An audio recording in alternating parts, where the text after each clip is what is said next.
everybody. I am thrilled that you're here today. I'm here with my friend Jane, astrologer extraordinaire and flower essence extraordinaire, and codependency and narcissism and all sorts of really great fun stuff. So I'm excited she came to hang out with me tonight. So glad to be here. Thank you. Yeah, you bet. Oh, relax, totally. This is like no big deal. We'll see who drops by tonight. Okay, cool. So you don't have to worry too much about it, but it'll show up on the screen who's here. And so if you ever want to stop and say hi, feel free. Okay, sounds good. Okay, so tonight we're talking about narcissism, and in particular, whether you can predict either like a narcissistic attack or whether somebody could possibly be a narcissist. You can tell all sorts of wonderful things through what Jane does. It's really, really cool. She spends all this time. I'm going to look at you. It's a lot easier. She spends a lot of time. You spend a lot of time, you know, really looking. You've been doing this for decades now. So what got you into astrology in the first place?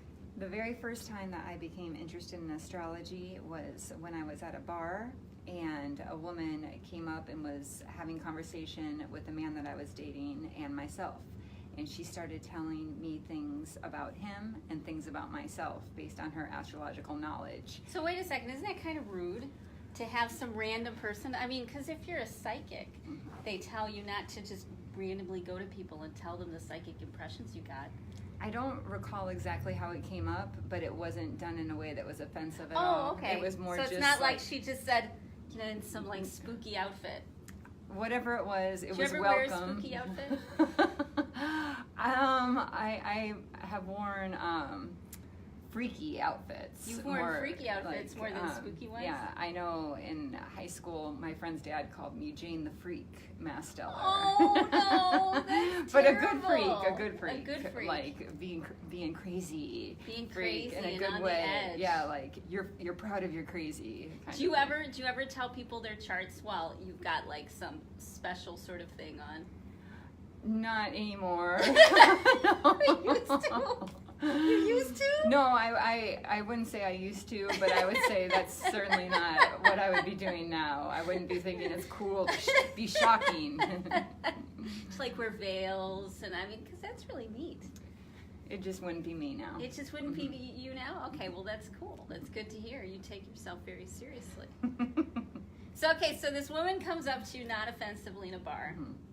It sounds like a joke, doesn't it? Kind like of. the beginning of a joke. Mm-hmm. So she comes up to you in a bar and starts telling you all these things about yourself. Were you angry or shocked or freaked out or what? I was intrigued, and I was jealous because Oh. I wanted to be able to do what she had done, and jealous in a good way though, and I was motivated to learn more. So to me, it was.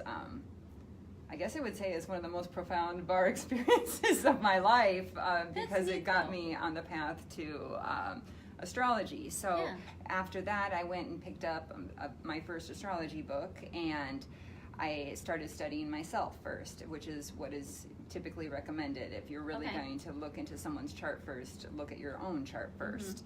Mm-hmm. And what I loved was that I was able to read things in that book that I was not able to understand how to put words to understand myself or to explain myself to others. Okay. So as I was going through that first book, I was just giddy, just underlining things oh, now I can express this because now I have words to be able to express it with. And then once I had started a little bit with my own chart, then it was interesting for me to look at people that I was dating chart and my family's chart. And it just took off from there, where I was looking to get more books and study more charts. And I just never got tired of it. And there's always so much to continue to learn. So it's not something that is ever stale. But that is how I came across it. Did you ever, do you use the chart to kind of confirm when you know somebody's a narcissist or maybe more toxic for you? Well, what I would say for people, one thing that I think is helpful to know is that oftentimes if you're a very empathic person, you may be attracting more of the narcissist. So it's also important just to know your own chart. Like, you might not necessarily be a person who's attracting a lot of narcissists. Maybe you're not a highly empathetic person with a lot of factors in your chart that would create that.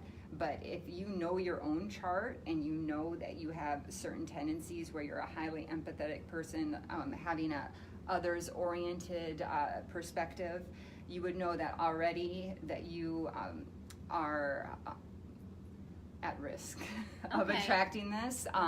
And you would also want to know your own chart of the 7th house of the horoscope, which deals with partnerships. So your 7th house of the horoscope is going to tell you what astrology sign is on the cusp of that, and that's going to give you a flavor of what type of partners you would be attracting, and also if there's any planets inside of that house, you would have an idea of more of the different type of flavors.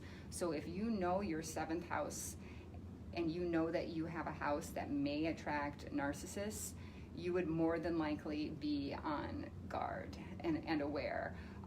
But you can, of course, just know narcissists just by not even knowing astrology, by knowing the certain narcissism. And then you can, if you do know astrology, take those things that you learned about narcissism, and then it just goes hand in hand with the different astrology signs. So I'm curious, and I'm sure everybody ends up curious too, as to what, so if they're looking at their chart, what sorts of things will tell them? You know, can you give like 5 or 6 things that they should be looking for that tell them that they're more likely to attract narcissists?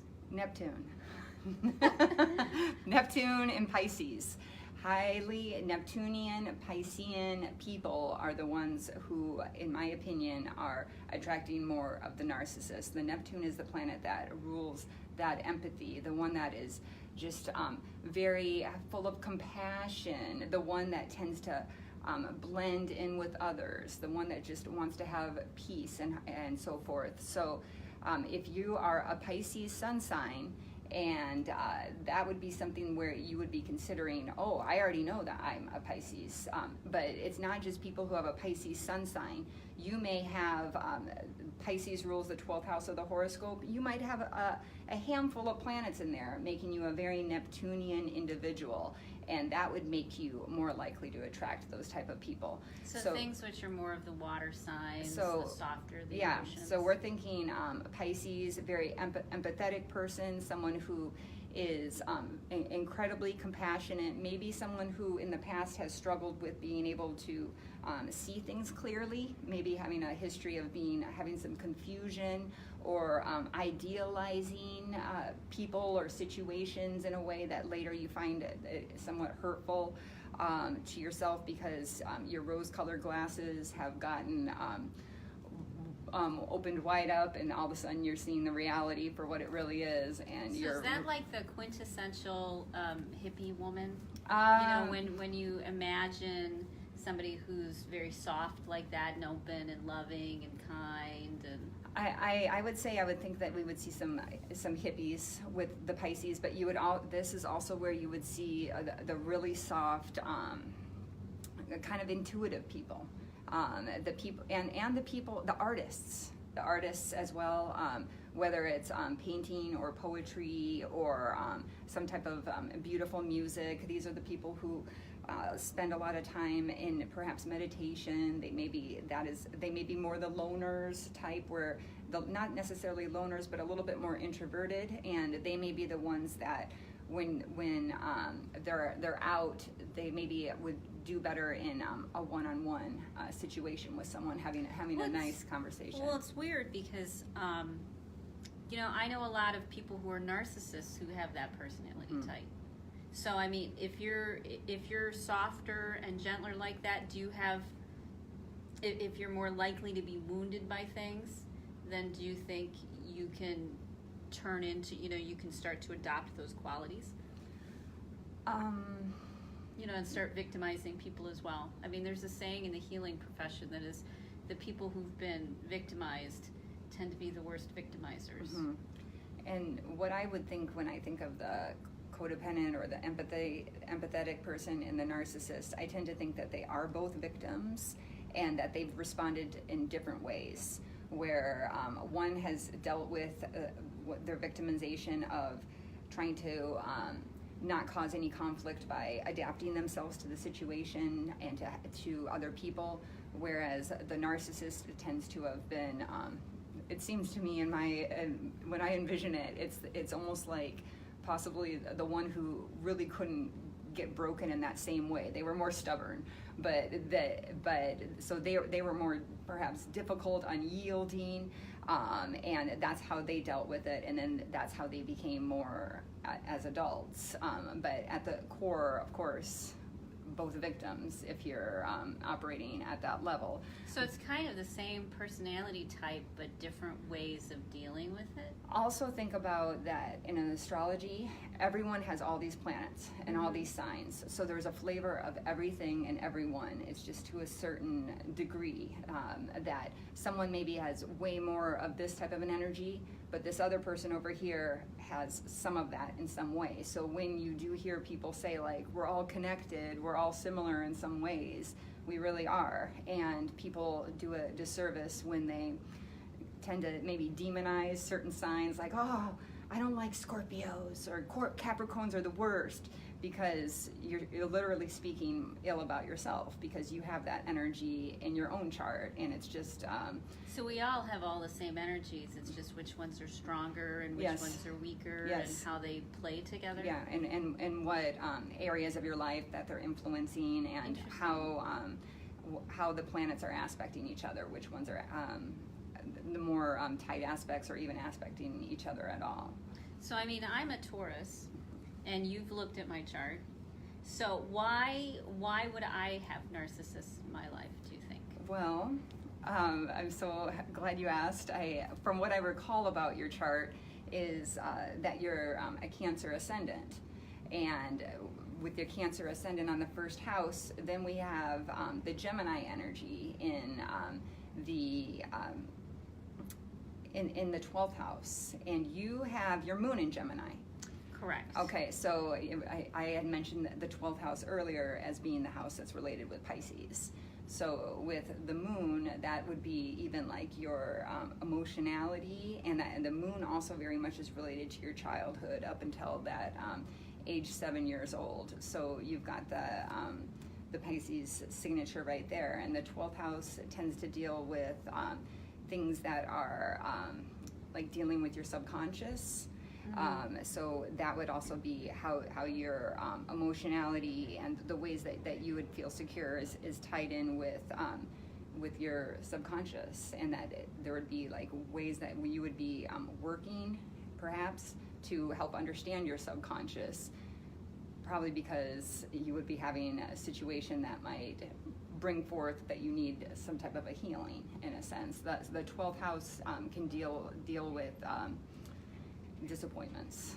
So it's kind of but at the highest level, it's spirituality. It's spirituality. Spirituality. God bless. Yes, and it's also like dealing with like healing in different areas of that would be related to spirituality. When I think of the 12th house, like when I first started learning astrology, actually, the 12th house. I was very sad. When you start learning it and you get scared, like, oh no, I've got this thing I don't like, and oh my goodness. Oh sure, yeah, so, everything that's negative, you start. So this is what I remembered about the 12th house. You're in trouble. The 12th house was secrets, sorrows, self-undoing. Oh my God, that's terrible. But I made fun of it and made a rhyme of it. Yeah, and I sure hope so. Yeah, but thinking about like at its highest capacity, it's dealing with compassion and going deep with the subconscious.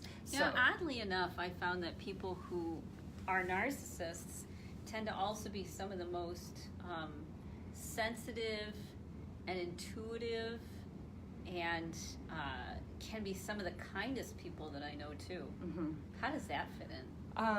Well, I'm going to tie that into the other thing to finish up your question about what else could be with the narcissism within your chart is just by being the Taurus sun. So there's the things that I've observed that may be related to the being on the receiving end of the narcissism is already what I said about Neptune 1, because you don't see things clearly, and you see their potential, and you have way more tolerance for people because you have such strong empathy, so that you put up with more than what a typical person would. That's Neptune. Whereas Venus is the ruler of Taurus, and your Taurus is your sun sign. And the sun sign, yes, is tied in with your identity, and it is how you shine, but it also can be related to the men that you would attract in your life. And then we've got the Taurus, which is ruled by Venus. And I feel like Venus is a big player in the codependency dynamic, or getting into, because Venus, in a sense, it's one of its main rulers is it deals with relationships. But Venus is also known as being the one who is, in a way, like taking care of others, thinking of others, being social, wanting to keep things nice and smooth, and just in some ways avoiding conflict. Venus can be known for avoiding some conflict at time, but I feel like there's a Venus element very much involved with it. And then on the flip side, with how can a narcissist have this? So the narcissist also can have the Venus, where they would be incredibly charming and sweet and nice to have as a companion for a certain period of time. And they may also be very Neptunian, having a strong sensitivity and having a certain kind of depth and seeming to be just sweet. So it's in both of them. But the one thing that would come up more with the narcissists which is an interesting one for me, is Uranus. So Uranus is the ruler of Aquarius. So when you have Uranus, one of the things that is tied in with Uranus is entitlement. So oftentimes that's where you're going to see the narcissist. So it's almost like you have a mix, like a cookie recipe, and that if you've got certain qualities in certain houses, then you're more likely to be a narcissist or to be victimized by one. I would think that your chart would tend to make it like that you would already have the predisposition to go one way or the other based on what type of perhaps I would say it's a strong word, but trauma, whatever trauma that you receive in childhood, that does get you in these little categories of going one way or another. But also the interesting thing that I wanted to share about Venus is somewhat always close to the sun. It's the closest of all. It usually is Mercury, but then it's followed by Venus. So oftentimes, if you find someone who has Venus really, really close to the sun, that can be someone, the sun like rules themselves, and then Venus is dealing with love. So you've got someone who loves themselves a lot, and maybe to the detriment of others when they're in a relationship with them. But on the flip side, I will say that on my chart, I have a similar thing, but it's tied in with the sun and with Jupiter. But then I would always say the interesting dynamic is to like look at yourself, like where are you secretly narcissistic that you're not really always proud to admit. So as I have grown over time, I can look back and remember times that like it seemed like that was a pretty big ego thing going on there. This was an ego thing.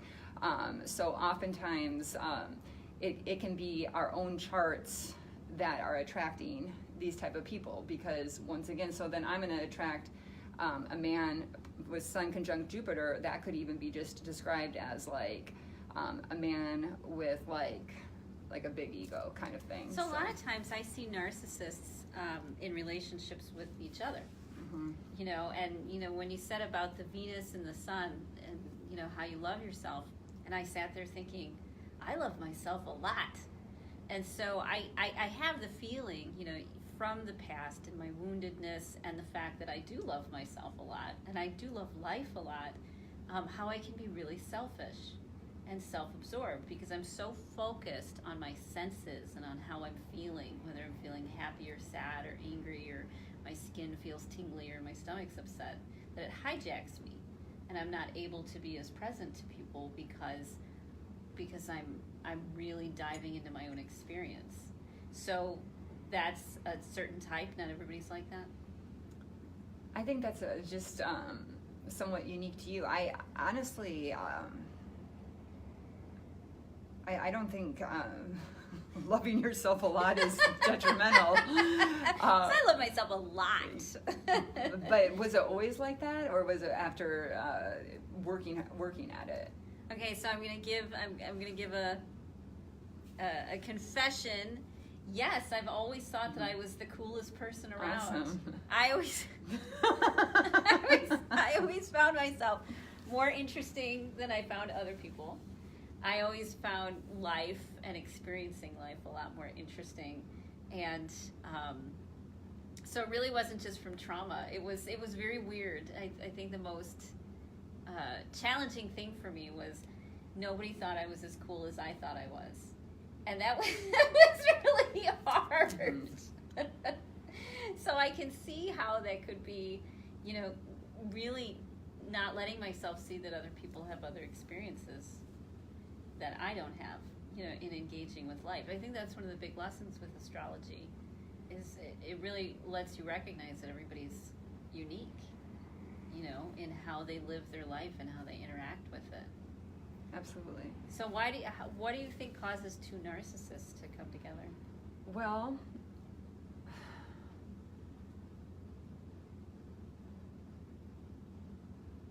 I would think if two narcissists were coming together, it would be like that they are using each other equally to help each other feel more secure. I would think it would be more rare, though, based on other studies that I've done. But I have heard other people say, like, no, we've seen two narcissists together. So what would be the situation that would draw two narcissists together? I would think it would just be that they think that each one of them, that they can benefit from the other. Okay, so That- they can that, see. yeah, how like, they oh, would- you that make they're- me look, you're attractive, you have money, you're going to look good in business, I can benefit from you. It always made me think of the 80s, all those songs from like the Eagles and whatnot of how, people taking too much, too many drugs and living that fast lane, and it makes me think of all those songs, living in the fast lane. Well, I guess it does remind me of something of the 80s. Yeah. Like It's a whole 80s feel. Mhm, So maybe mhm. the 80s was a very narcissistic sort of decade. I feel like the movies maybe were Self-indulgent. kind of. Maybe in the movies, yeah. but not reality. Self-indulgent, very self-indulgent. Well, and sometimes people have narcissistic qualities, but they aren't considered a narcissist. And I think that happens a lot because, let's say you've got one person who's on, less emotionally inclined. Let's say an engineer, is. And so they kind of behave in a narcissistic way just because of how they think. They're always right. They're very linear thinkers. They don't have as much emotionality around things. And then on the opposite side, you'll end up with someone that's over-emotional and so focused on the drama in their life and the experiences that are happening that they're narcissistic in their way.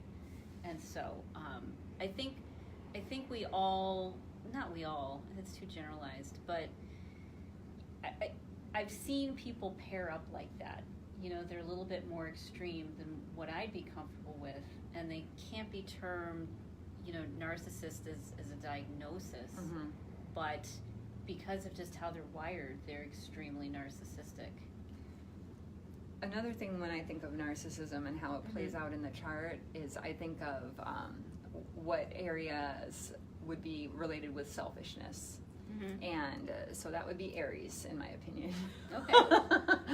So it's to me, it can be like little recipes of all these different little things. And what is great about my experience when I started studying astrology was I remember literally having a situation where, as I was reading it and underlining things, I saw something that said that I had a tendency towards something that I had insisted to my boyfriend that I did not have this problem. Oh, so, really? So you couldn't see yourself in it? Well, but at that, I joke and I say, like, you can't lie when it's right out there in front of you anymore. You can't lie to yourself. Or, right. or you felt justified for acting a certain way or whatever it was. Yeah.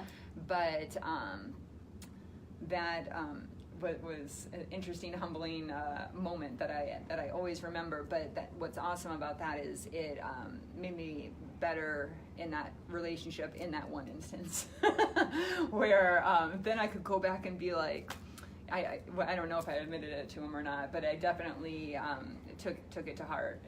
Yeah, well, now I'm fascinated to see if, what the people in my life say about me, if it's true. Because, my ego gets in the way. And my ego says, of course not, I'm right. This is the way it's going to be. And, I've got a friend of mine, and this friend, they tend to be very truthful in a very loud, assertive sort of way. And so they, cause a lot of emotional reactions in me. They push a lot of buttons. But I learned a long time ago to separate the message from the messenger. One of the neat things I find about people who are behaving in a more narcissistic way is that they point out truths that we might not want to admit. And when I put my reaction down in my past and my fears and things like that, and look at the things that nobody else was willing to tell me, but they're willing to say it in a way that will make an impact, and I'm going to listen, it can really turn into a gift. I would agree. One of the things that I feel like is a disadvantage in our society sometimes is that things are so politically correct, and that we're so keen on not hurting someone, and saying, and if we are going to say it, we're going to have to really fluff it up so we don't hurt this person's feelings. But for certain things to maybe make an impact, maybe it does need to be said with a little bit of bluntness, if it's done by someone who you feel like is coming from it from a good perspective, like they're not your enemy. They can be my enemy, and so they're typically coming from a place of they're hurting. When this happens, they're hurting, and they are looking to make me hurt as much as they hurt. And because of that, they will push the very things that I'm most insecure about, that I deny the most. And they will, because they're looking for the target. And so they will say things that once I calm down, I'll be like, wow, that might be getting in my way. That might be a way that I'm sabotaging myself. And so even though their deepest intention is good, even though their immediate intention is to emotionally, beat me up, let's say. I guess since so much of my interactions have been with these type of people, it doesn't even phase you. But so I would say that part of the time I would be, when I was in those situations, I would have either not been receptive to it and been waiting for my next thing to say. But on the other hand, there was a handful of times where things stuck out, where they said something that it did really stick in there. So I guess it's you just, in the ideal world, it would be a more fair fight, and not like a bunch of gaslighting, or that you're never going to be heard because they can never be wrong. Yeah, like that stuff is toxic. Yeah, yeah, it is. But I think I think fewer people are actually clinically narcissistic. In my happy-go-lucky, cheerful little world, I think that most people behave in a very narcissistic way, but they aren't so at their core they're not as emotionally detached. I think it's a spectrum, and I also think if you get in a relationship that feeds it, it gets worse and worse and worse, and that's when they start to be on the far end of the spectrum, where they maybe still might not get a diagnosis from a professional, but that you would look at them and be like, if they're not, they're right underneath it. So so it's the dynamic that can push people to those edges too. I would think so. Itself.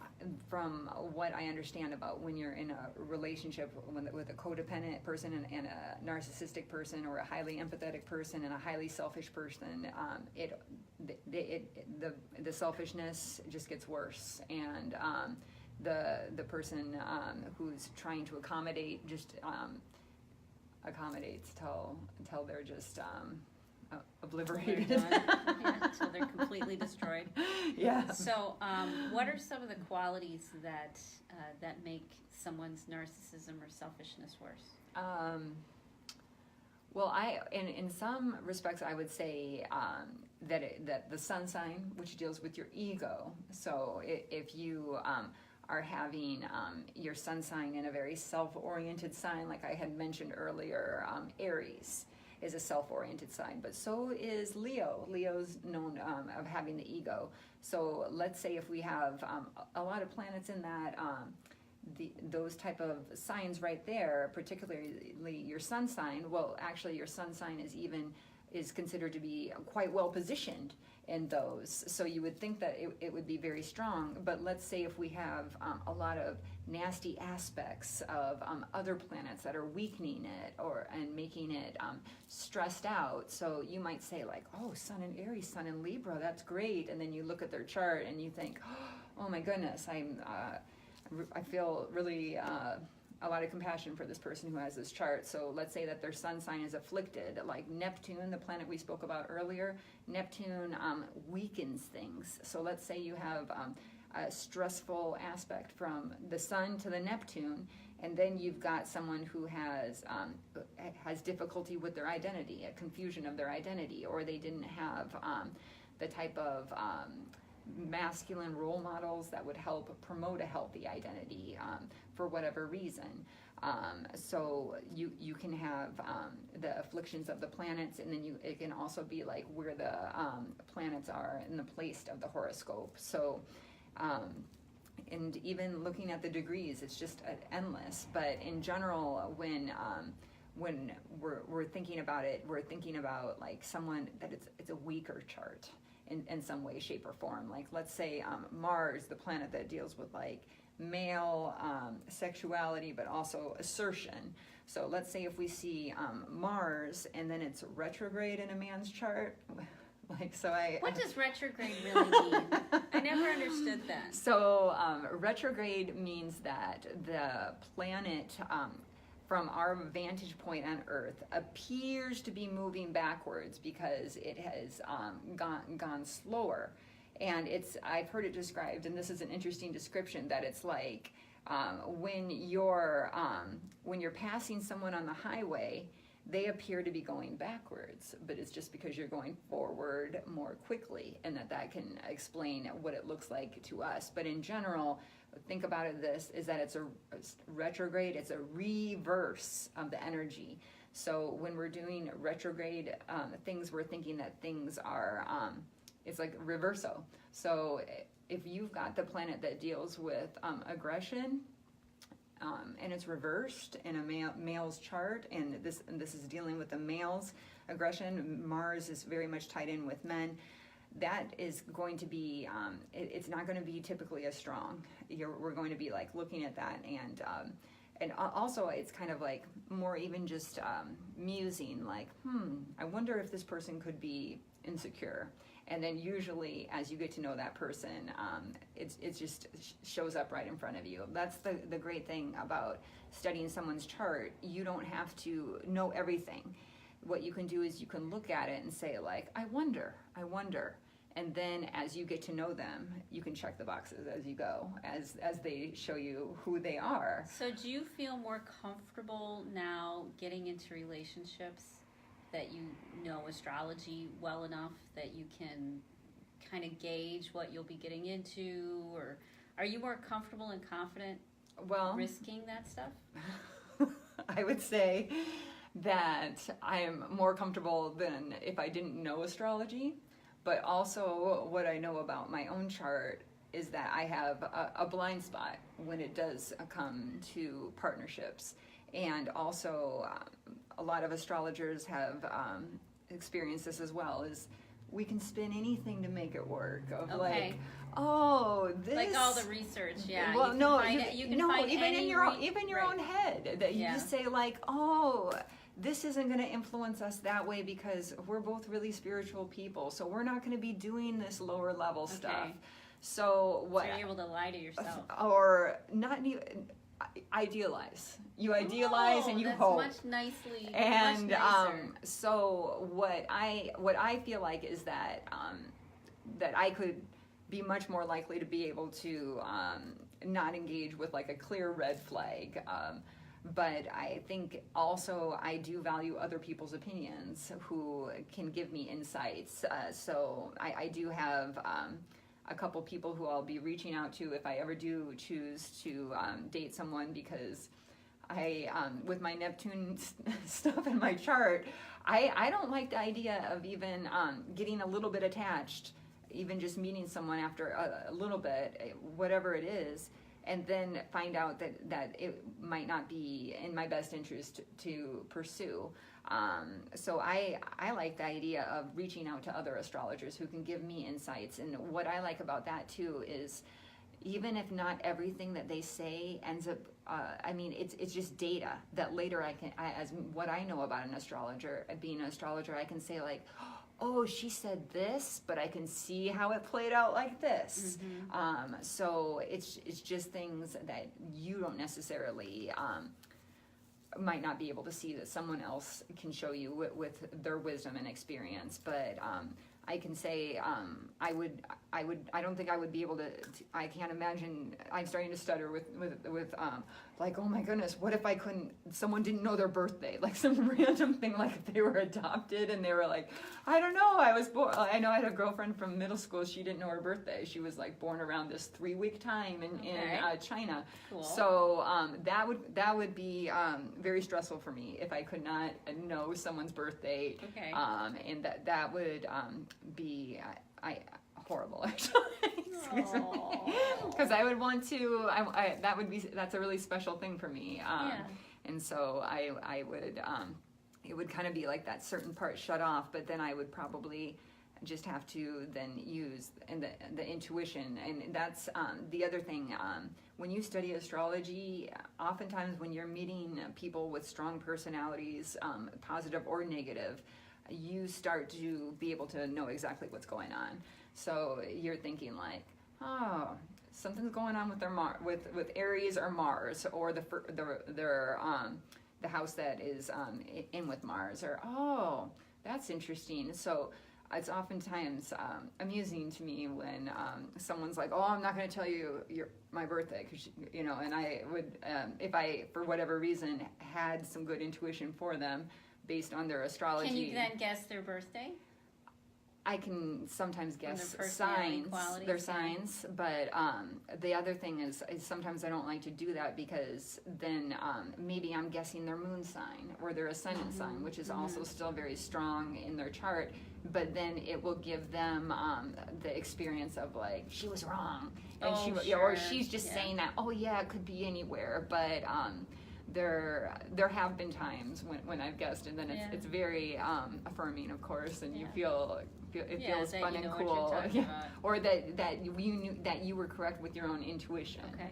Okay. So it's not really foolproof knowing either your chart or somebody else's chart, because it helps, but there's a lot of things that can muddy the waters. That's why I think it's very good to get other astrologers' insights, and not necessarily your astrologer who is like your best friend who's just learning astrology. Sure. Like it's like someone who you know, like they are better than you. Better than you want someone better than you. That's and true. Significantly better, where they're experienced. So I would encourage everyone to get whoever they are partnered with looked at for their chart, not necessarily to say like, oh, I'm not going to be with them, or oh, we're not good for each other, but to find out what the strengths that you both bring to their partnership and what your challenges are. So I would imagine if some people who have conflicts with communication, if you would actually just know that in your chart, it's written right there that you guys are having your conflicts, and it's not necessarily anyone's fault because it's both of your guys that are hitting this way. Like, to me, that's just healing in itself. And then also to know, to have an astrologer be able to tell this person, I think for this person would benefit from you approaching it like this, and this person would this, because I think sometimes people think that they need to act a certain way because otherwise they're being disrespected. I know that's when I was in my 20s, I was like, you I'm gonna not allowed to be disrespected, but of course I'm not sure where I'm even going with this, but well, and then so you probably behaved in a very narcissistic way, yes, because you were so defensive, yes, and yes, ready to fight for your honor. Yeah. So from all this chart reading about narcissists and people who are in narcissistic relationships, what are some of the either wisdom or insights that you've kind of developed around it that might not be commonly known? I mean, for example, I belong to a lot of narcissist groups on Facebook, and I haven't really engaged much, but so I get stuff in my feed all the time. But the thing that I see is most of the information around narcissism, at least the ones that show up in my feed, are very very angry, and they're very blaming, and like many times I think narcissism is a mental illness, and narcissistic tendencies can be mental illnesses. Borderline personality, for example. When someone has a borderline personality, they don't want to be borderline personality. They don't want to behave in such a narcissistic way, but they feel like you did in your 20s, that they had no choice. And so here's this person behaving like the biggest victimizer around, and they're doing it because they feel so helpless and out of control. So I mean, that's like one of the insights I've gotten that I don't see that's being passed around. People aren't looking at narcissism as a mental health issue. They're looking at it as a victimizer. And so I have a tremendous amount of compassion actually for everybody who ends up involved. I would agree, and I know when I've seen certain sites, there's the small percentage of people that would be, I would think, more, I don't even know what the word to use. I don't want to say enlightened, or just more compassionate, or they're just more evolved, and they'll write things like, these are people. Right. These are also victims. And so it can be very easy when you're in the position which would be more likely to be portrayed as the victim to make that your identity and to get a lot of sympathy from it. It's very easy because you can tell your story and people would be, oh my gosh, yeah. So almost everyone's going to agree with you. Everyone thinks whoever you're with is awful, and you feel affirmed that you have been wrongly treated, and that this is not your fault, and that you've done everything that could have helped it, and only things ever got worse. But this ties in twofold, of something that I like about knowing your chart. So I spoke a little bit of it earlier. You need to know your birth time to know this, of what of where the houses are placed, and the ascendant is the first house in your chart, which deals with yourself and what you present, and then the exact opposite is your partners. And what is also known for our 7th house, which is dealing with our partners, is that we are going to oftentimes be projecting all the things that we don't like about ourselves onto our partners, or even making it more real. We attract people who we are, the things that we don't like about ourselves or we haven't accepted yet. So an interesting exercise is when you have a certain situation with a person and you're like, I really don't like them. What don't I like about them? Could this be a projection issue? So you can write down all the things that you don't like about them, and then you can ask yourself, do I have any of these issues? And then one time when I did that, I'm a pretty hard on myself person anyway, so like I would be a perfect person to do this exercise, but I had all those qualities at that time. I was like, yes, I don't like that about myself, and I don't like that about myself. So the interesting thing is kind of being just aware of that dynamic of like, oh, so I can work on myself, on all those things that I didn't like about them that I still have unfinished business with, and then I will attract someone who will not have so much of those qualities. So that is taking more you're taking charge instead of being a victim. You're being more like of a creator. And when we're talking about the narcissism and the codependence, and that we're vilifying the narcissist, one of the things like that, my favorite topics that was so profound to me was the drama triangle. And so in the drama triangle, anytime you're in the drama triangle, it's horrible. Like, I'm being dramatic. Maybe it's but not that's always what we love about horrible, you. but it feels horrible to anybody who's in it. It's Yeah. I mean, It it's feels very for unsatisfying. everybody. It's unsatisfying. Everybody in the drama Okay, triangle so is it's suffering. unsatisfying. And so here's the points in the drama triangle is that we have the victim who says like, poor me, I'm helpless, and I can't, nothing can ever. But that's also a learned behavior. Mhm. I mean, a lot of times there's a growth mindset and there's a fixed mindset, and like 80% of the population believes in a fixed mindset. They don't actually recognize that we evolve and grow as people. Whereas I've been on a Greg Braden kick lately. I sucked it up and I got the subscription for Gaia. Okay. So I had a chance for the last few days to do a marathon viewing of Missing Links with Greg Braden. And one of the things that he talks about, he had a little video clip of the brain, and it showed how we create new ideas and new connections. And he said it takes 3 days, and you could watch it. It was like this pulsing along one of the threads coming out from, the neurons, and it would pulse and go a little bit further and pulse and go a little bit further until it made a connection with a new idea. 3 days it takes, but it's that mindset that we can't, that there's nothing that can be done, that we're helpless. They've done it with rats of, they'll put glass in between the food and the rat and do it long enough, and the rat just gives up and believes that there's no hope and no choice. Mm-hmm. So I mean, I had to develop a lot of compassion for understanding the victim mindset, which is when you're conditioned to believe that there is nothing you can do about your situation, and that change is not possible, and that you can't grow, and it's impossible for you to grow, we adopt this attitude of helplessness, and that's part of that, the victimization of the drama triangle. I've developed a lot of compassion around the victim mindset, and that's something that actually narcissists can imprint on their relationships too, right?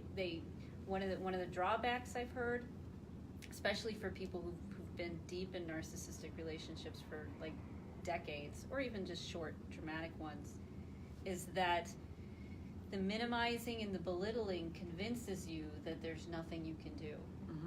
That you are trapped and helpless, and it keeps you stuck in that victim mindset, not realizing that you can change the whole thing. And there's even that phrase that I've heard, or that learned helplessness, which it goes hand in hand. I heard that with dog training too. I watched something with Cesar Millan, and they were talking about how it's called learned submission. And I realized that as a kid, because of the situations I was in, that when you're suppressed like that, it's a learned submission. And it's really devastating on the psyche to be in that place and to be that person. It makes sense to me that over time of the feeling the same thing, more experiences would just create more of the mindset of I'm powerless and I can't do anything. Because with the drama triangle, actually everyone is considered a victim. There's 3 players, and like one of the main players is the victim, but like everyone's a victim because it's just so unhealthy. So you have the victim, who is usually going to be the person who is with the narcissist, okay, for example, and then we have the narcissist, who's usually going to be what they call the persecutor, the one who's your bully, who's holding you down, who's keeping you from, who's making you feel hopeless in your opinion. And they're suffering too. Absolutely, because this is the way that they feel in control, and usually the reason why they are the way that they are is because at one point in their life they were the victim and they were like, this sucks, I'm gonna be stronger, and this is how they felt that they've become stronger. And then the other one in the drama triangle is usually found when people have gotten very much entrenched in the codependent narcissistic relationship, and that's the rescuer. So the rescuer may be had maybe even been attracted to a narcissistic person because they felt like that they were needed in some way, or that they could rescue them. And the thing about the rescuer, they seem like they're the good guy in it all, but actually all the time that you spend trying to rescue other people who usually don't want to be rescued is a big waste of all the time you could be working on yourself. So oftentimes you'll see people who are in the healing professions or the helping professions playing the role of the rescuer a lot, and it's not helping anyone. No, people usually don't like to be rescued, or if you do rescue them, you're decreasing their self-esteem because you're saying you can't help it, you can't do it yourself. And that's what we did with a whole generation of children, haven't we? That's what's going on, in my opinion, very much right now with children, of like when we are. So Jane is also a speech therapist, and so she works in the schools with all sorts of kids with all sorts of challenges as well. And so keep going with what you're saying. So one example of where, to jump on over to the schools that I've seen in my experience, was one woman was telling me, like, well, my daughter really wanted to fill out those forms for college because she wanted to know how, she said she got mad at me, but I wanted to do it because I can do it faster, but she got mad saying, but I'm not going to know how to do it, Mom. And then she was like, but I got it done.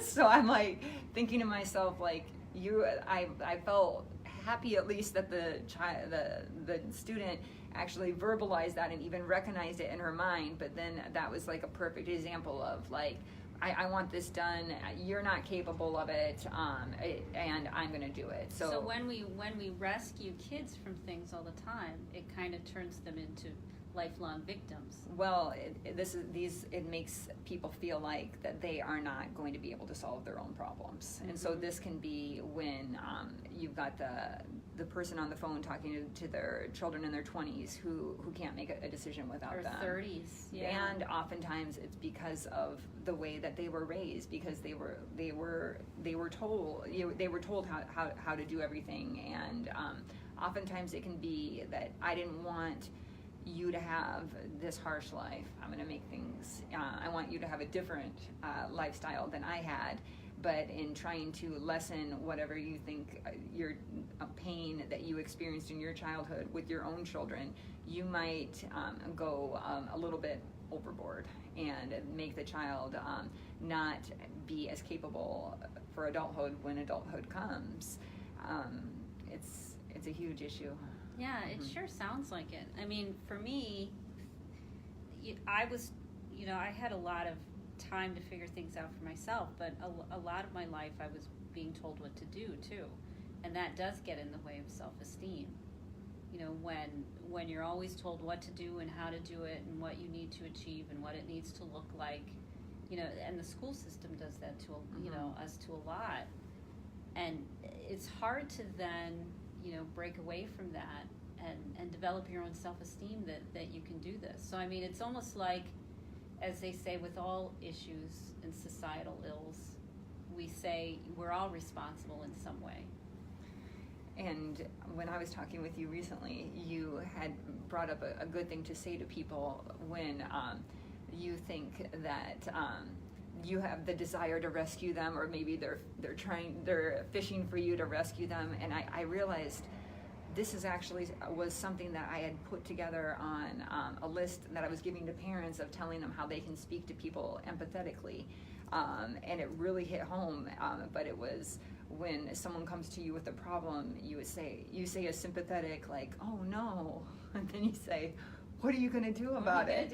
Like, when you said that to me, I was like, that's such great advice. And then later it clicked. I'm like, that's on the sheet that you've been handing out for years and years and years to parents. You just never read it. I knew it, but it still didn't click. But how often do parents actually parent their children of saying, what are you going to do about it? And instead they're like, I'm going to solve this for you. Or like, oh, you're in a conflict with this other child, let me come in and be the referee. So oftentimes I've heard things about like the different culture somewhere in Asia where they actually let children, like young children in the preschool room, settle their own social problems. Mm-hmm. They don't intervene like we do in our culture. And because conflict and anger and frustration, we don't have time for. It's not allowed. But in the long run, all those soft skills. Those children had better skills, better social skills in the long run.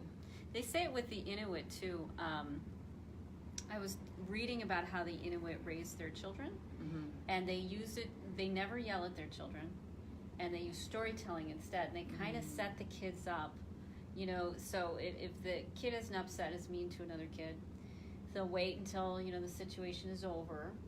And then later on, the parent will ask the child, and they'll say something like, hit me, and the kid will be like, am I going to hit you?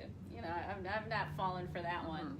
But the parent will encourage them to hit them so that the natural consequences, so that empathy can be developed and understanding when you do this, ow, that hurts.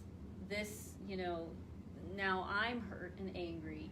And so they're able to act it out and role play conflict so that they understand the big picture of it and they can navigate it a lot better. We do not do that with kids. No, and what you described just sounds like utopia. Like, that sounds like amazing. That's how, children learn through stories, and then you're acting something out. Like, I would think it would be a really beautiful experience to be raised in something like that. Yeah, so that's the traditional way, Inuit way of raising their children, and we've gone crazy here in America. So flower essences. I wanted to get that in too, because it's been about an hour, and I want to make sure I don't use up all my data, because the Wi-Fi is messed up. So a little bit about flower essences, and then we'll wrap up. Okay. How's that?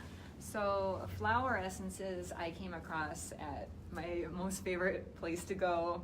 It's in Chicago area, like 3 times a year. It's called the Body, Mind, Spirit Expo. And it's a $12 ticket for 2 days, and then there's 1-hour lectures that you can attend, or you can go and check out the booths and see all the beautiful things and products they have. So at one of the lectures that I went to, when I was definitely looking for things that were going to help me be healthier mentally and physically, was a woman that was speaking about flower essences. And what flower essences are is it's think of it like a plant or a flower that's been put in a bucket of water and then cooked with the heat of the sun, and then that water is taken, and then we're saying, oh, this is the properties of the daisy, this is the properties of walnut. And what we know about these different flower essences is that they can help for different ailments, physically and mentally. They tend to have more of a mental component, but what we know is that the mind and body are connected. So I find that in my books, like they go hand in hand together. So I heard this and I thought, like, well, I want to try this. This sounds awesome. The person who gave the lecture said how much it had helped her. So I started with a bottle, and what it is it's you take a number of the different essences, different flower essences. Some people only maybe put a maximum of 7 different essences in their bottle, but with my teacher, we will sometimes put more than 7 if we feel that it's necessary. And so I had, for my first round, a bottle with a dropper, and I would put 21 drops in a glass of water and drink my water throughout the day. And I also had a spray bottle, and where I would spray over my head, and the 2 remedies were slightly different, but were complementary. And so when I was checked in with, after 3 weeks or so of being on the remedy, then I had asked, what seems different? And I realized that I was less emotional, and that I was, when I would get emotional, it would be for, it wouldn't be as severe. And so that was, because I was in a very challenging place at that time. So then when I could reflect back and be like, oh, there has been a bit of an improvement. And so I just stuck with it and kept taking a couple more remedies and continued to see the improvements that I was looking for. And then I had an opportunity to study with the person who had made the remedies with her class and become a certified flower essence provider. So then I said, well, yes, I know I want to do this. Of course I want to do it, and thinking, how can I use this with my speech therapy business? But what I've found up until this point, what the greatest benefit has been for what I can do for myself. So I have 3 different brands of the remedies. I have Bach flower essences, which you can find the Bach even at Whole Foods now, very affordable. The essences can be, I think when I went there the other day, it looked like it was approximately $15 an essence. But I have Bach flower essences, Findhorn essences, and then Australian bush remedies. And I love Australian bush remedies the best, but they all are good. But what I've loved is looking in the books, and actually there's different remedies for codependence. So you look up codependence and you find each like little one that it could possibly be, and see if any of these ring true to you, and then you take that essence. And the way that flower essences work is that the next time you make your next batch, you think to yourself, like, well, what's going on in my life right now? What do I need? And maybe you might need to take one of those essences that you took again, and maybe the issue's been resolved, so you don't need it. You'll know when you're thinking like, well, I don't want to put too many in to dilute it. What do I really want? But I found it to be incredibly, profoundly helpful. I know I had the loss of a very beloved cat, and it opened up a lot of grief triggers for me. And I very much credit having the flower essences to be able to assist me in being able to grieve in a healthy way with the loss of my sweet cat. And also, I found it to be very helpful for job interviews, of going in and being able to speak with confidence. I, of course, have been drinking some flower essences tonight, Very cool. Being very sneaky to be able to help me be able to articulate as well, and just to release any residual anxiousness that might be present. But I've had some great experiences working with my my toddlers with the flower essences, where it's been almost like immediate, because children's energy fields are so sensitive that when I would spray it over them, like you even like see like they're registering something. And in my opinion, like that's just magical in itself, to see like that something has, that they're noticing something. It's not just water being sprayed over their head. But I've seen where the communication has come out easier after I've used the essence with them. With one child, my best success story, he was had some pretty challenging behaviors that the mother was concerned about.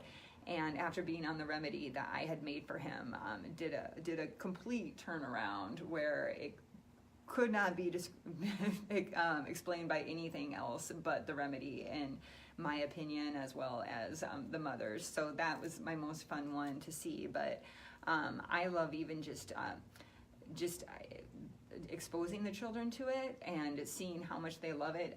Who would have ever thought that children would just like love to get sprayed over the head with a little 1 ounce like jar. I like getting sprayed over the head. Yeah, with they 1 ounce jar. love it. But in my opinion, these are very powerful. A lot of people know about the essential oils, how smelling that can be very helpful.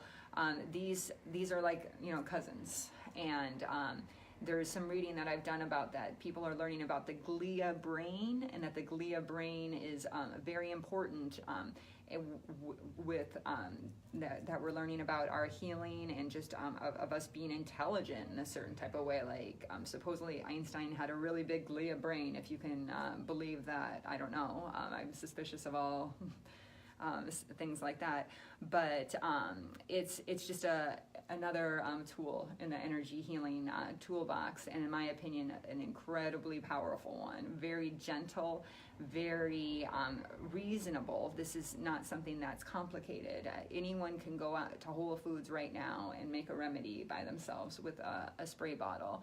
What it would entail is to get a 1 ounce bottle of water, and what we do is we do 7 drops of each essence that we put in our 1 ounce bottle. I'm actually going to show you if it's okay. Perfect. Because it'll be better with the props.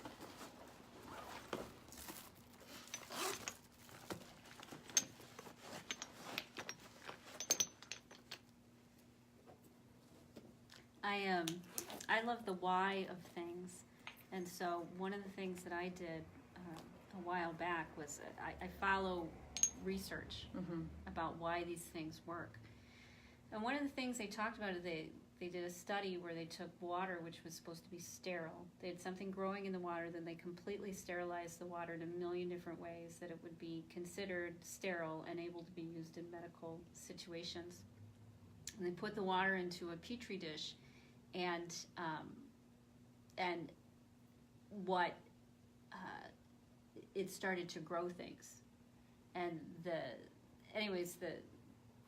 conclusion is that everything still carries an energetic resonance to it, that the water still holds, and even if it's considered sterile and there's no anything in it, it still holds the vibratory wavelength of that.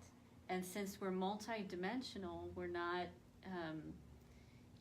our feeling chemicals also associate to different thoughts, and they associate to different colors, and they associate to different sounds.